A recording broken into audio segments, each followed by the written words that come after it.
Yeah, anything goes in this, mate. He just fucking says topics. Anything goes when it comes to hoes. Hey. I'm the kingpin when it comes to... Remember that? 8 Mile? 8 Mile. I used to love 8 Mile.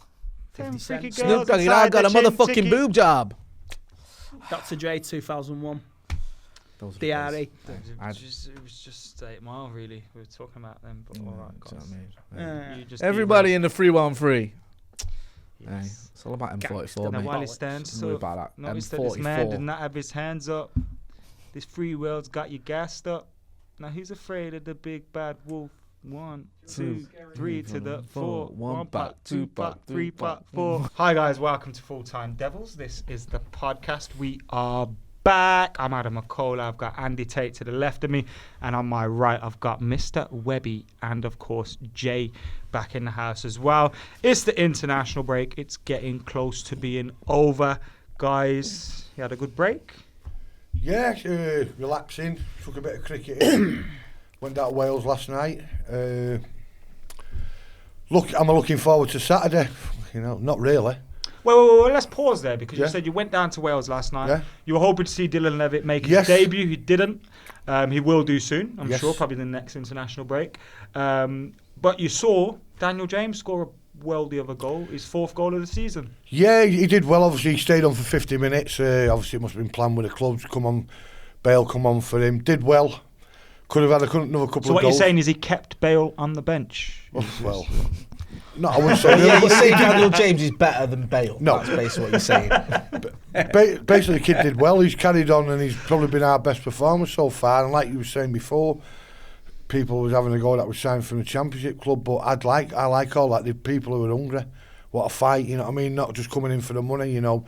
And he's a nice kid. I managed a little chat with him last night. Real nice kid as well, down to earth, no airs and graces, and long may it continue. He's for had the a club. difficult time as well when he joined the club, which is we kind of look at footballers as robots and untouchable and all this and that, but you know, losing a parent for any young lad is going to be difficult whilst you're making that transition, and it must be quite hard for him to have done that, but he's kind of hit the ground running, and it's good that United kind of has this social backing and keeping that family kind of feel going.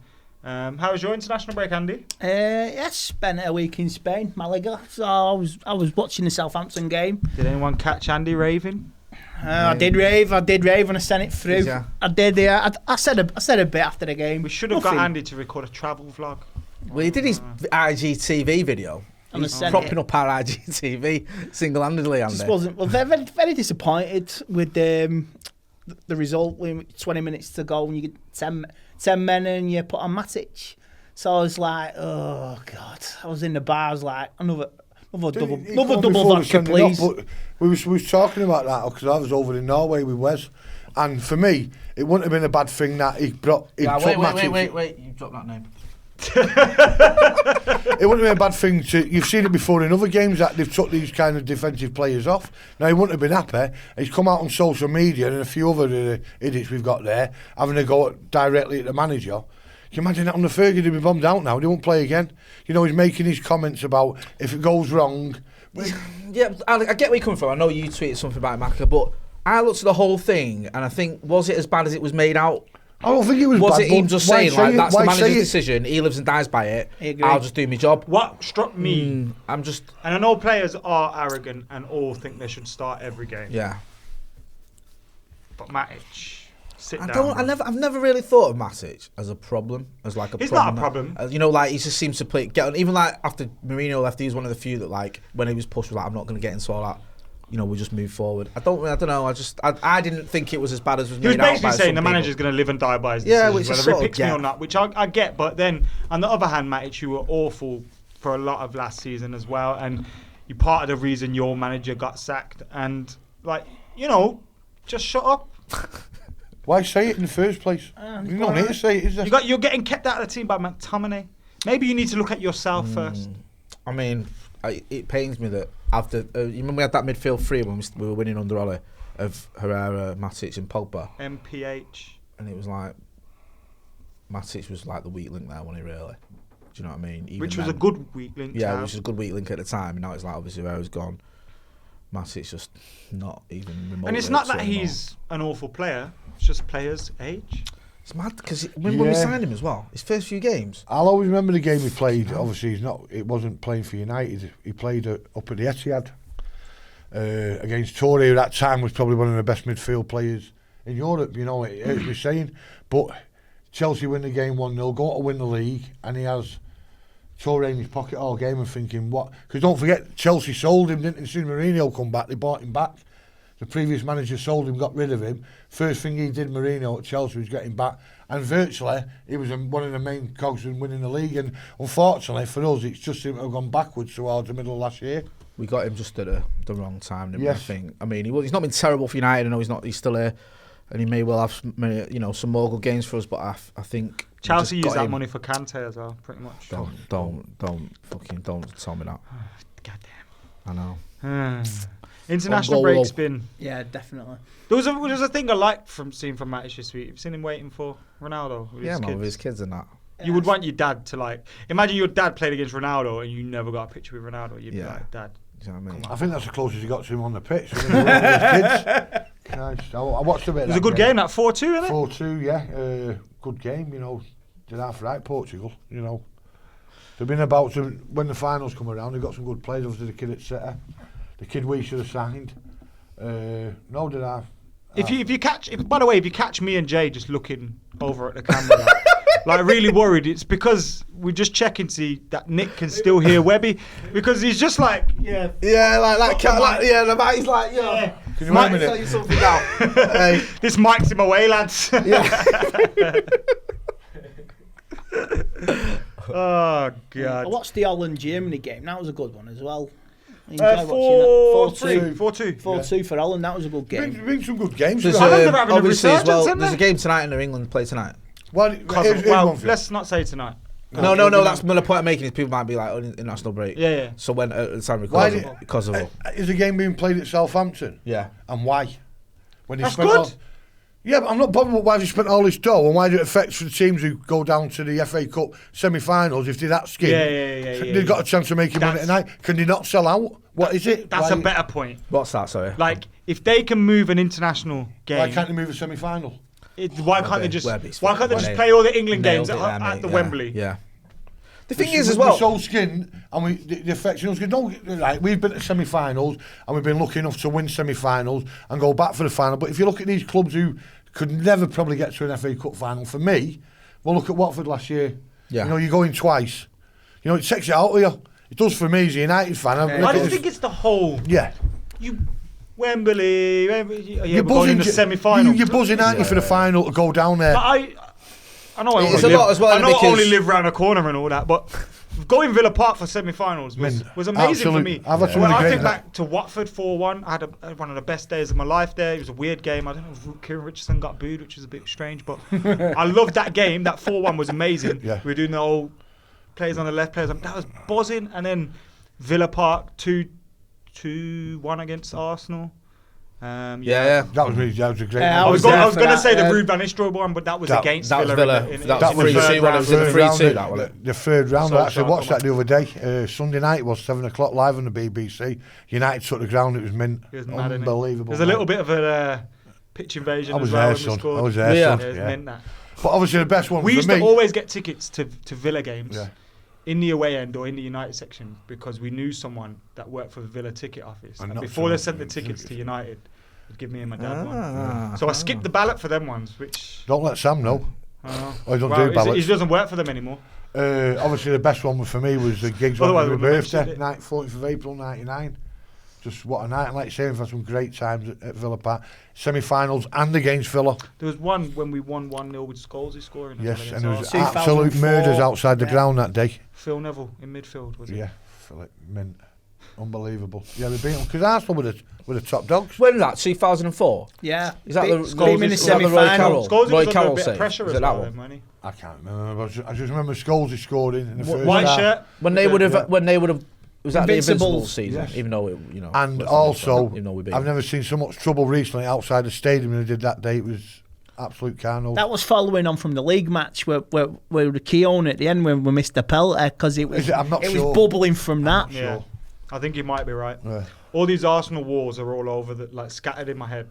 The good old days when it was an Arsenal top dog. Pizzagate. Good old days, yeah. Pizzagate the following season. But it's been going on for years, hasn't it? Back to the remember the fights you used to have on the pitch back in the day, McChockey and Winterburn. Hey? I can't remember that. I was a bit young then. What was that? 87, 89? 79, man. I was even born in 79. 79, my dad went against Arsenal. They were 2-0 down and he left the stadium. And United pulled it back to 2-2. But this is what's annoying me. annoying me. Kick, they won it. This is what's annoying me. You know now. When I was going to say our era, I'm obviously younger than everyone here, but the people that have seen, the people that have seen that Premier League era, say United and Arsenal with a proper battle in the Premier League. Yeah. But now kids are growing up thinking City and Liverpool are fucking top dogs. Well, you've got to look at the longevity of it because from 96 to 2004, only United and Arsenal won the Premier League. They only won 3 as well. Exactly. So if in 10 years' time you're looking at the Scousers and City have shared it between them for the next 10 years, fair enough, you can talk about it, all right, this is a historic rivalry. But at the minute it's been, the Scousers have never won the Premier League. And City have only just retained it. You can also look in those days, there was big characters on the teams. Keane, Vieira, where there's none of them about now. You know what I mean? You're not going to see Fernandinho and bloody, I don't know, James Milner fighting in the tunnel, No. Before the game. No. Do you know what I mean? That all started. That rivalry now between them two all started when Liverpool attacked the City coach, and it sort of spiralled down. I think it came from the need for City to have a rival as well. Nailed it. Who's City's rivals? United. End of the list. United have got Leeds, Liverpool. City have got United, and then United have had Arsenal and other stuff going on. But historically, it's been those three. I wanted to City wanted that. To say something because there's been a lot of talk about Keno. You mentioned Keno then, it just triggered it in my head. During this international break, that video of Keno and Neville, and it's got like 3 million views on YouTube. It's done quite well. Neville was a lot quieter than he was when he was with me. I watched a longer version. Maybe it's almost as if you're not as quite as intimidating as Willie Keane. He's quite happy to tell you to quieten down a minute, let him finish. Keno was Keno, and he just told the truth. He told the truth, you know what I mean? even when he was leaving United. Did he tell the truth though? Because I found, right, I don't want to be all the geeky and all this, and I love Keno like everyone else, but there were contradictions in that. He said, I've not spoke to Fergie since I left. But in other interviews I've seen, he spoke to Fergie, his manager at Sunderland, and he got Johnny Evans off us and a few others. So there's little things like that where I think he's been a little bit, if he's misremembering or he's being disingenuous, whichever way you want to look at it. But Fergie has done that with him as well. Yeah.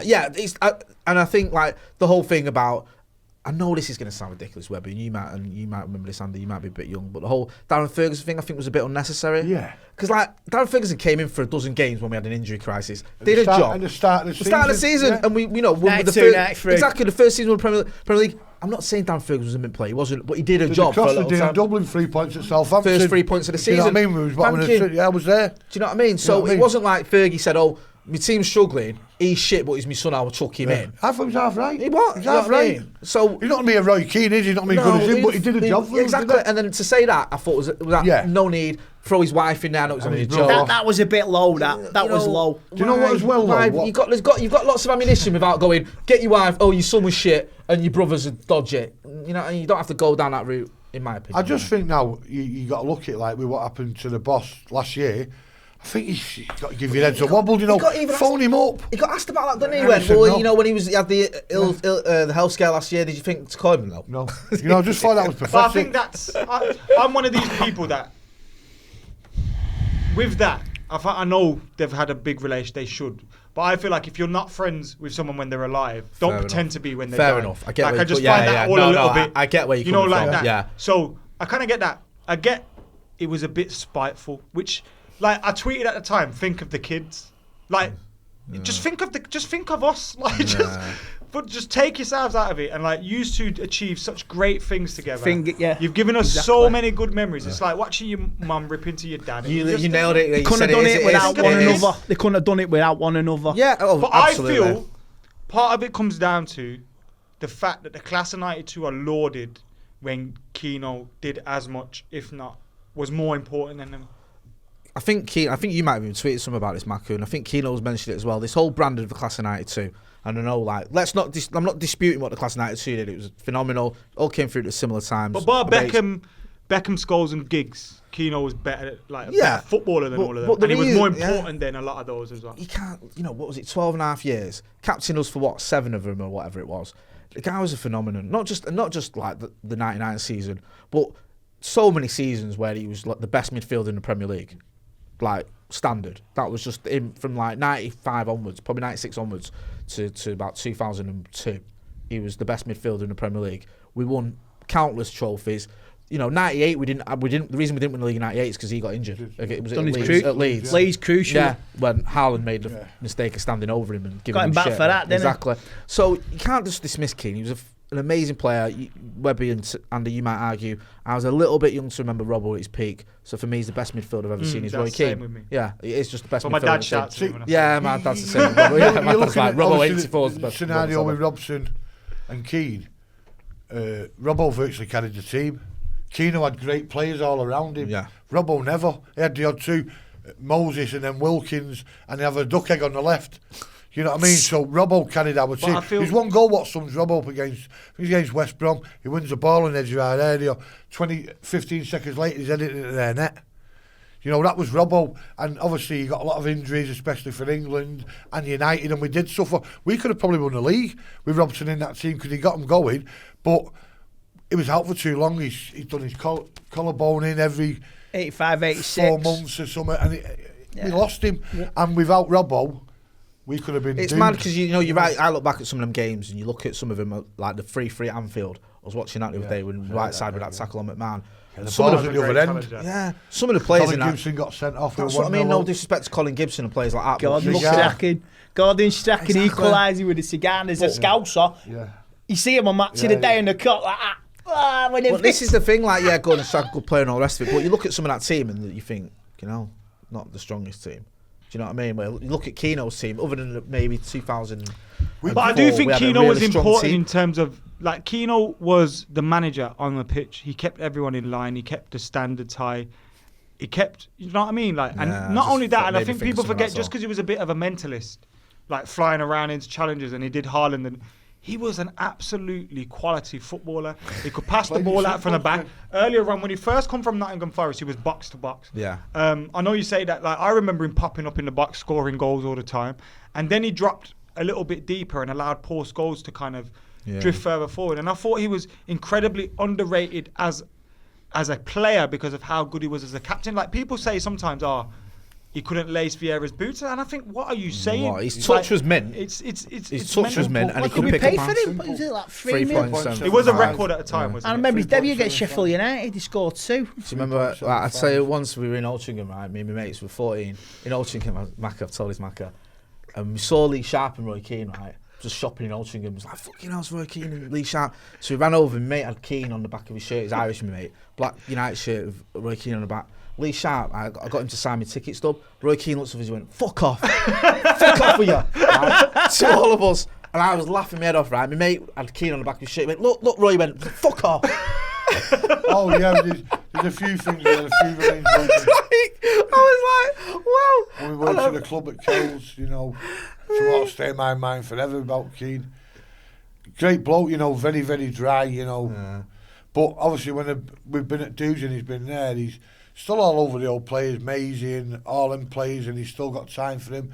He does quite a bit for Norman Whiteside's charity. I've always wanted to interview him, but I feel like it's mate. Because I feel like I feel like he may have this persona, and it may not be true. But then when you see things, sometimes you think maybe it is true. How would you approach? I remember saying, great. Have you ever interviewed him? No, but it's funny because he got.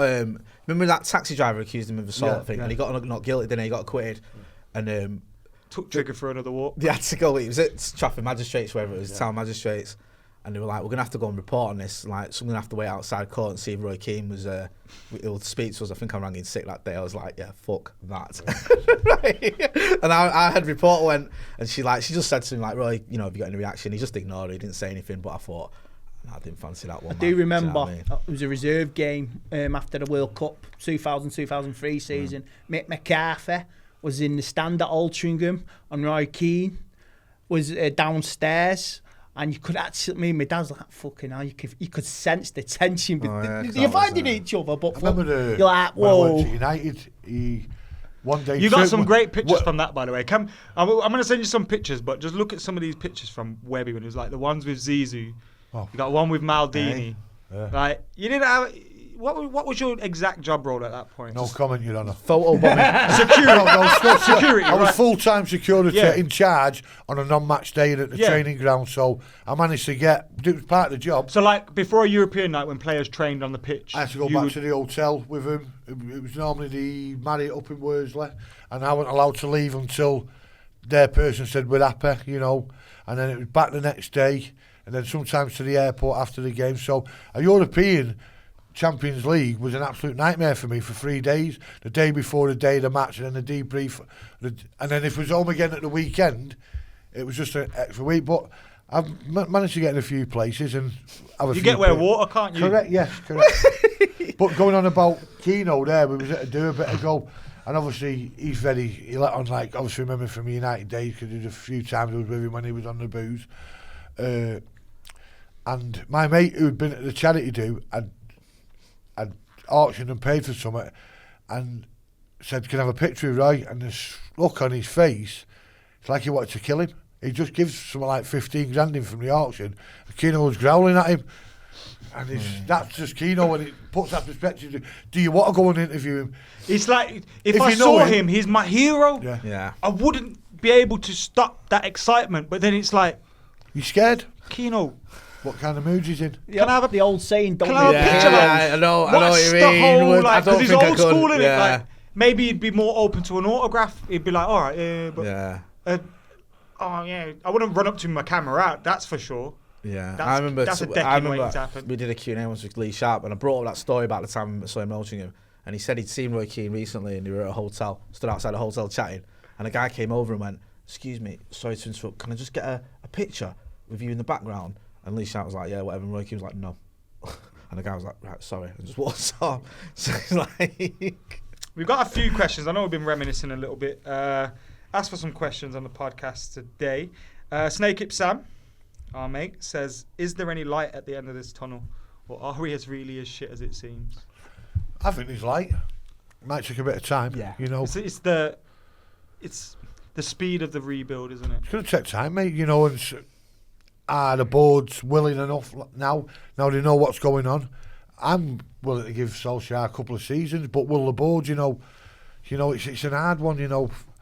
The thing what got me over the summer, we all knew Lukaku was leaving because it was obvious he didn't want to be there, training at Anderlecht and doing yawning on bikes. But as soon as he left, we should have a replacement ready. Exactly. Don't get me wrong, I want Greenwood to shine, but he's 17 years of age. Look at the other week when Martial didn't play, injured, don't wear bare bones. And I'm thinking, watching the match, have we got anyone who can step in now? Who's the next one who comes in? It was the young kid, is it? I forget his name now, number 9 who plays for the 23. And that's more pressure on the kid. Solskjaer should know from his days at United, the 4, Ole, Teddy, Coley and York, you need 4.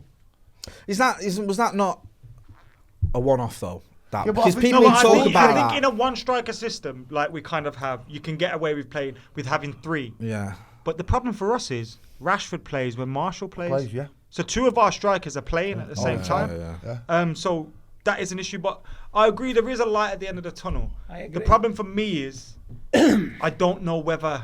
I can't say whether Ali's the man or not because I don't know.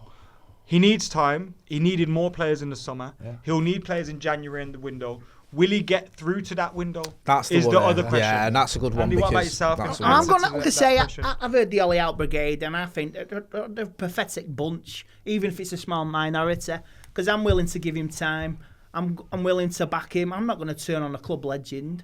It's like everybody wants to see some action, but it's going to be a rebuild. This month is critical, I admit, because we've got 7 big games. Could you imagine if we lost to Rochdale? Could you imagine that? The shitstorm it'd bring. But no, we've got to stick it and back it and ride it all through. And there is light on the end of the tunnel. Because you've seen how promising it was in the first 2 games of the season. And if results and decisions and people took the penalties right, who would have been on 10 points out of 12, maybe even 12 out of 12. You know what I mean? And if if you like XG, we should be second in the league, apparently. Yeah, someone was saying that. I was seeing that XG stuff that goes. A lot of it goes over my head. Here's a question that I don't know if this is going to cause riots. Jay McQueen says favourite Scottish team. Why? Why would you? Aberdeen because of Fergie. Yes. I'll say Celtic because if I don't, I can't go home. When was it? It was testimonial. Was it against Celtic in '94? Ryan was it Giggs. 94? Ryan Giggs. 1994. No, I was only a kid. 93, 94 was it? Celtic. They trashed Manchester. No, who was it? Remember it? Was it? Someone had a testimonial. Was it Right, Mark Hughes or someone? Somebody. No, 94. 94. Anyway, I ended up pre-season. Remember it? No. I went to a. I remember what my favourite Scottish team, Cowden Beef. You always going on about Cowden Beef. Anyway, I ended up in the Celtic end at Old Trafford Mark for a friendly, and they were all right. Yeah. 16th of May, 94. I don't know that. I'm just searching it. I was only 5 at the time. I jibbed in. Well, I didn't have a choice. All the Celtic fans grabbed me and went, "Come in with us," because I didn't have a ticket. And then, they were all right with me, and I had a bit of a soft spot for Celtic after that. When I was a really young kid, because my family from Ireland supports Celtic. But when I was a really young kid and they were watching the old firm games, I'd be like, "Oh, come on, Rangers!" Just to get a little bit of action in the house. But now obviously I'm a little bit older. My uncle's passed away, and he used to love Celtic. I always look and think, "Go on." Well, you look at it now, though. You remember when all the money was in the Scottish football, and Rangers was Sinners was a manager, and he had Laudrup and Gascoigne and his, and Celtic, and it was toe to toe, and that was good. When it was, and then all the money went out of Scottish football, and then Aberdeen a few years back was quite close, and then dropped at the end. But now it's going to be Celtic or Rangers, and for me, and what they played each other 4 times now. Yeah, I think so. It's gone Scottish football, mate. Unfortunately, there's a good point. And look at the result last night. I can't remember who said it on television, but it was in regards to the price and accessibility of football. And obviously in Scotland, they had their issues with, poverty. Obviously, we have that issue everywhere in every country in Britain. But also, because Scottish football is making so much less money and people have to pay 50, 60 quid an hour for football pitches and that, it's harder for young Scottish lads to play football. Yeah, I saw that in Totally hear that as well. Let me see some more questions. Aberdeen was Fergie at Aberdeen was amazing though. Broke the firm in the old firm, didn't when Fergie came in, this is what I want to ask you. Did you guys? I know you couldn't have expected what was to happen, but in 1986 when Fergie come in after you'd seen what he had done at Aberdeen, were you happy? Were you excited? Yeah, you got to be excited. But if you look at it, under Big Ron, it was basically a cup team. We'd win against Liverpool. Look at Big Ron's record against Liverpool. It was probably no one would better it. Yeah. But we get beat against Norwich, against Leicester City, Derby County, and that's what you look at the 1985-86 when we won the first 10 games, and then obviously we drew the 11th one to get the record. But what people forget that year, Liverpool had won 9 out of 10. And was only 2 points behind us, so we finished 4th that season. But under Fergie, when Fergie come at him, you're thinking, how was it his first game at Oxford? You're building up what he'd done in Scotland, and then obviously I remember he was getting beat by Crystal Palace at home, and then it was all going to Nottingham Forest away in the cup, and we announced it as Fergie's funeral on the coach, and it's the best United away end ever. So being at him, we won 1-0. Mark Robbins scored, and it was a noisy. If you ask a Forest fan or any Red who went to that, it's the best away I've been in my life. Because we went there, we were getting beaten. I think Jim Hill said something, obviously he was at the match, but you used to tape it then, didn't you? And he said, United looked beat in the warm-up. Because we had all injuries, and Forest was a decent team at home, and we won 1-0, and then we went to every round that year, and we'd gone to Edinburgh in the 4th round, Clayton Blackmore when it was all flooded. We got to Newcastle away, we won 3-2, Danny Wallace, belting game. Then we beat Sheffield United away, McClare 1-0. Sheffield United was a good team at home. Then the semi-finals against Oldham, after Liverpool had been knocked out by Palace. Great day. Liverpool was the early game on BBC. We watched it in the West Indian Social Club. My granddad, God rest his soul, with his boys. Great game, 4-3. And then you're buzzing going into the ground. And Oldham had knocked in other cups, was a right handful. And we drew 3-3. I think Roger Palmer got the equaliser. Roger Palmer? Got the equaliser, and then we won the replay, and it was great. And then you're thinking, would we ever win that league under Fergie? We was always something that held us back from big run. We'd always like get carried away with a cup run, and then we'd only be 2 points behind Liverpool or someone, and we'd put all our eggs into the cup basket because the FA Cup was massive then. It was a big. It was massive still when I was a kid because I remember watching. Do you know, Adam? Sorry, the '94 was the first one I can remember. Do you know when it's for me? It gone once he started playing all the semi-finals there. Once he started changing the stupid name to the sponsors, and that put that 5 o'clock kickoff. No, but I don't think that is. You know what it is as well. There's much more televised football. Back then there wasn't. Yeah, you had four channels. 5 channels came later. I remember when Channel 5 came. It was woo, free porn. And but I remember when we had 4 channels and the FA Cup final, you get the build up you get Football Focus, you get the camera. Remember when it used to follow the coaches and all that kind of build up was different. It was like even though your team wasn't in the final, you'd watch the full day. Oh yeah, because it was mint. We all did it as kids. Do you know what makes me laugh, right, Webby? You said to me, you say about coming podcast, you said, remind me, memory's shocking. You've just gone through every single game of United's 1990 FA Cup run with the goal scorers it was yesterday. But do you know in football? I can tell you who like played, Rain Man. who scored. Mate, you asked me the day afterwards. Here's a good question. We have done a lot of reminiscing today, and I know people are tuning in. It's been a while since we've been talking United. Obviously, Leicester at home this weekend. This comes from Lipo. How many of their squad would improve our squad? I was talking Good question. to a lad downstairs about this before. And he put Evans greater than Lindelof, question mark. Don't start with this shit Johnny again Evans. when he's fucking out. Rate Johnny Evans. Rate Johnny Evans. Right. Yeah. He was a good player, but he went to pot towards the end.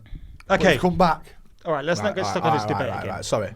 Their midfield, apart from Pogba, every one of them starts. Yeah. Leicester's team. Yeah. Spot on, mate. Indeed, Madison Tillsman. Yeah. I'd say Chilwell over, even if Chilwell over Shaw. I would, mate. I'll be honest with you. He's put here, I'm not questioning this, Schmeichel over David De Gea, question mark. He's not said that either, he's put a question mark. On current form? I can't say because I haven't really seen Leicester much in terms of their goalkeeper. But I think you probably argue that Schmeichel's probably more reliable in a minute. I think Jamie Vardy. Would you take Vardy but as then, one of our 3? If you've not seen it, go and check out the interview we did with Laurie Whitwell from The Athletic. But he mentioned that goal wasn't actually could be looked at and not a mistake. The Palace. There's a goalkeeper coach looked at the goal we conceded against Palace, right, and said it weren't a goalkeeping error. Fair enough. So you're going to blame with these eyes though, it was a goalkeeping does Vardy error. get in our team over Martial? No. If the sun's shining, we're 2-0 up. No, if it's raining, we're getting beat then all day. He does. If Vardy's a United player, does he start? Does he start though? I think you could start Vardy and Martial. I tell you what, you could get Vardy in January. It wouldn't be a bad buy. Hey, won't be a bad buy in January. I could see all 3 of them starting. Yeah, I thought it very strange him turning down Arsenal. That's no disrespect to Leicester, by the way. I found it very strange that he actually turned the team like Arsenal. But I don't think he did. I think Leicester are just in such a strong position that unless you're coming to them like we did with 80 well record fee for a defender, then don't have to. This is the thing, people forget that Leicester have actually got not loads of money, but they've got money. They're not skin. They've got an owner who's quite rich. They've got a good sort of setup there. And I think, obviously, there was a time when Vardy struggled, didn't he? You know, he's found his sort of home at Leicester. So I sort of understand that. Lots of people asking about... funny move. Non-move. That's in Declan Rice is their name. Oh, going on him. I'm sitting out of that one, mate. You're on your own there. You carry on under that bus. Right, Jordan said, has Dan James already made that left wing spot his? Let me finish these because there's quite a few questions on Dan James. Rayan says, should Dan James just move to the left and let Rashford play on the right? Webby obviously saw Dan James in action internationally. We've spoken that briefly. How are we feeling about Daniel James? I love him. He's one of the players of the month, definitely. The player of the month. I just don't think he's got that fear, has he? You know, I just think that he's looking upon life and football. He's had a great move. Money's not the motivation, and he's going and he's enjoying it. You know, it must be right. All those 5. What would we give to get onto that pitch Saturday? Yeah. We'd give everything. You can't celebrate. He's living our dream. You know, when I watched him last night. I've scored a goal. You know what? I knew he was going to say that. When as soon as he said that, hey. And for me, I'd play him on the left. And then obviously that could give like one of the two the break because if one of them gets a pan injury, have we got a thing I here think though? he's more suited to a game at home against Leicester than he is at home against Palace. Yes. because of the fact Leicester will leave gaps in behind. Right. They will come and almost not respect us. Yeah. They'll come and try and play their game, and try and get football, like get goals, and that should leave gaps at the back for us. Which is, I'm worried by this game against Leicester, but it doesn't worry me as much as the Palace game. Busby Babes Norge says, ask United Webby about Tromso, mate, with a wink and a... Very good, yeah. Very good trip. Very expensive. But when you're rolling with... Great people. Who are you with? Wes Brown? Just great people over there. Great little town. And he's over there on loan now, and he's at Barlow. AD Barlow's on loan with reserves for Tromso. Oh, yeah, he's doing and he well, scored that weekend. We were there. Did you watch go to the the game? match? No, we were going back. The match was on a Sunday. Lovely setter. But you need to take a load of Bugs Bunny, mate. 17 quid a kebab. My head fell off. 70? You went all the way to Tromso and had a kebab? I never had one. Experience 17 culture. quid. No, lovely setter. Who had a kebab, Wes Brown? Yes. There you Go on, Wes. Exclusive. Getting stuck in Exclusive inside info here on Full Time Devils. If we were OK Magazine, that would be the title. European Cup winner. Wes Brown eats a kebab. I'll have to send you the videos later. Of Wes Brown eating the kebab? No, I'll show you later. I'll tell you later. No, it's nothing bad. It's just in an airport video with me, Wes, and Vicky filming it. It was quite funny. You'll enjoy it. Right, good. Good stuff. Paul says, will Ollie makes next summer so he gets the 2 more transfer windows he needs? So he points out that he feels he needs I those, feel that despite the worries I have, and we've been saying this for a long time about Ollie, if he don't get the results, the Glazers or the owners or whoever Woodward will pull the plug. I think the fact that we've got rid of quite a few players might buy him a bit more time. I think that keeps them happy. The fans are obviously on board with him, so I think he will be I do. to the summer and get the summers that he wants and needs. Hopefully, yeah. Hopefully, but like you're saying, results... I'm not sure. Results I'm not hardly make certain, boards think. You know, years ago, you can see certain managers look at Fergie and we'll give him a bit more time, But can you allow it nowadays with the money what's coming into the club? You know, I was saying the other day, Jay, someone said to me, an old boy who's been going for years, I thought, I fancy this year, we're a relegation battle. And I remember going down to Millwall, and Danny Wallace scoring 1-2-1, 89. And if we got beat that day, we were going into the bottom 3. Manchester United into the bottom 3. We won 2-1 Were away. you Fergie out then?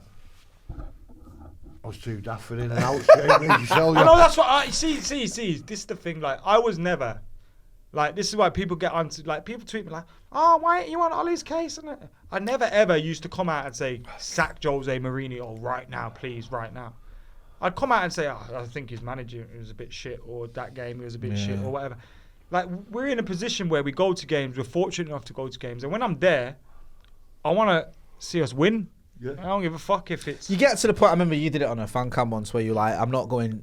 I think it was Van Gaal, you'd had enough. No, it wasn't, it was Moyes. You said, I'm not setting foot in that ground when he's manager. You got me thinking outside Goodison, and then he sacked him the next day, so it fucking said. Oh, yeah. Webby. I ain't going again till he's gone. And he went, the Grim Reaper got... Yeah, but the thing was is that we got a football, and we've got no divine right to win any match. But I've been lucky.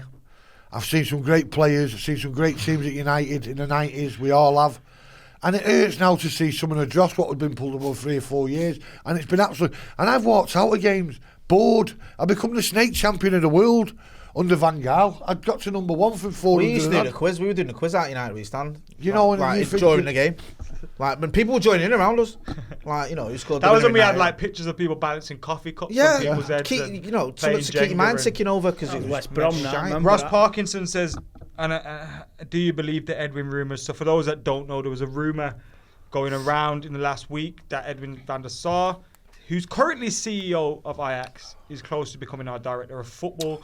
Betting was suspended on that, which could be many reasons. It could be the fact that they've had a big stake on that, so they've pulled the market. Just a puppet. Or it'll be just a puppet. I feel like it's just another brief and nothing's going to happen.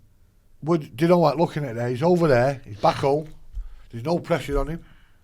They sell all these players, and every year they win the league and produce more players.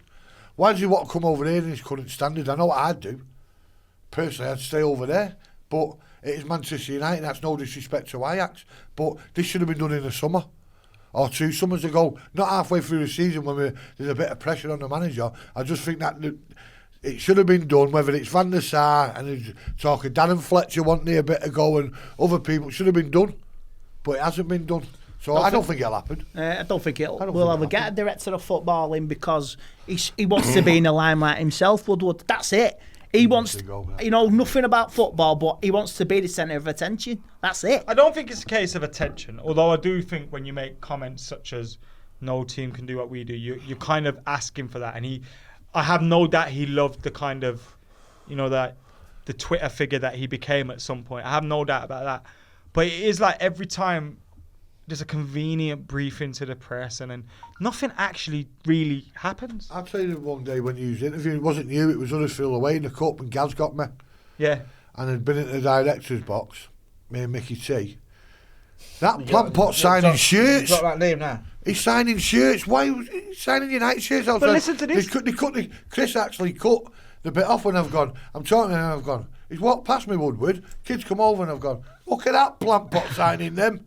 Who are you? And then Chris actually cut it there. What's he signing United shirt? Did he score an hat-trick for us at the Nou Camp away? But it's like a lot of people obviously have become more aware of what the Glazers are doing now recently, which is great. I love that. I remember when I went Wolfsburg away and we were by the team hotel and the Glazers were there. Some United fans were asking them for pictures.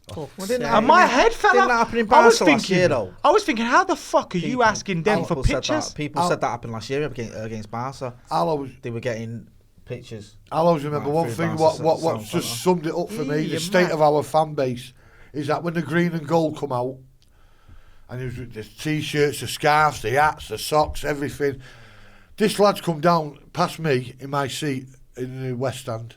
He's got all the gear on, the bobby hat, the scarf, the glazed out T-shirt, the shorts, the socks, the trainers. He looks a right clown. Got at the kiosk and give him 30 quid. What's all that about? You want him out, so you hit him in the pocket, and he's done the meal deal 3 times. Yeah, I can... See, I'm a hypocrite because I hate the Glazers, but I still have a season ticket. I look at it in the sense that, and Gary Neville puts this great in his book, I do agree with some things that he says, honest. He says this in his book that I will always support United no matter who the players are, what league we're playing in, who's in the director's box or whatever. And I kind of look at it that way. Whilst I know that some people can look at you and say you're a hypocrite because you're putting money in their pocket. But I don't ever want to stop going to the game. No, you can't. I do when I'm gone. Yeah. And that's the difficulty that you have. But then we know that if we don't go, someone else may go. Of course, yeah. Exactly. So it's almost like a catch-22. I'm with you, Macca. I was there long before the Glazers and I won't be there long after they've gone. And, my dad used to take me. My missus started taking my eldest daughter. And, it's something I've always done all my life is support United and I always want to do that. And it's like, for me personally, supporting United means going to the game and trying to get behind the team. That's not... So Jay isn't saying you're not a fan if you don't go to games. No, that's just for me. It's part of my being a fan has been going to Old Trafford and the rest of it. I'm not knocking people that can't get there or don't. But what it is for me, and I think I'm like a bit like what you said with Gary Neville, whatever. Why should I stop going because of them? I was here before they were. I'll be here after they've long gone. But I can still close to my heart. Yeah, exactly. Yeah, exactly. If and when they maybe go, I'm a hypocrite. If and when they go, and I hope to God it's in the next maybe 5-10 years, we'll find out what they've taken and what that club is, the state they've left it in. They will. I think the club is in such a position where, because it is run as a business very, very well. Whether we like them or not, whether we like Ed Woodward or not, what they are doing as a business and as a commercial front is very, in terms of bringing in the money. So I always think Manchester United will always make that kind of, we'll always make money. Because we're in that position now. We're almost like the New York Yankees or whatever. I just worry that because of this lack of success we're having on the pitch, eventually it's almost like a Ponzi scheme. The money's going to stop coming in and they're taking it out and it's going to sort of catch up with us if we're not careful. Do you know what I mean? It can and it is. Yeah. It is in the sense that you're right, it is. Look how Manchester City are pulling away from us. And that is down to not investing when we sold Ronaldo for a world record fee, when we were back-to-back Champions League finals, when we were winning league titles just before Fergie's gone. That was a result of that, but we'll be here all day. Yeah, behind the scenes it's a car wreck, but they'll never show it. We're moving on anyway to What was it? Wally of the week. I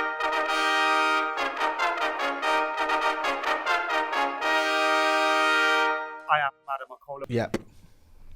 Because we've just been waved up. Time's ticking. Wally of the week. This is hard to pick one out. Boris Johnson. Bit Jeremy political, but we Corbyn. can go there. Yeah, you can say whatever you want. If it's Boris Johnson's your Nah, one. I'm just sick of all that now, you know. Register to vote. They're not thinking for anybody. They're just thinking about themselves. That's how corrupt they are. Fuck the Tories. Political manifesto. Fuck Labour. Wally of the week. Are you a Tory, Andy? No, I'm neither. Wally of the week has got to be from the Ashes match. Yeah, No, I'm not knocking you out. I'm not getting into the cricket thing. It's only because he should have never left that ball when there's 6 wickets down. Josh Butler. You don't leave the ball like that, son. Put a bat on it. We take him to the Oval starting next week at 1-1. There you go. I've never been a huge fan of cricket, as some will tell by some of my tweets.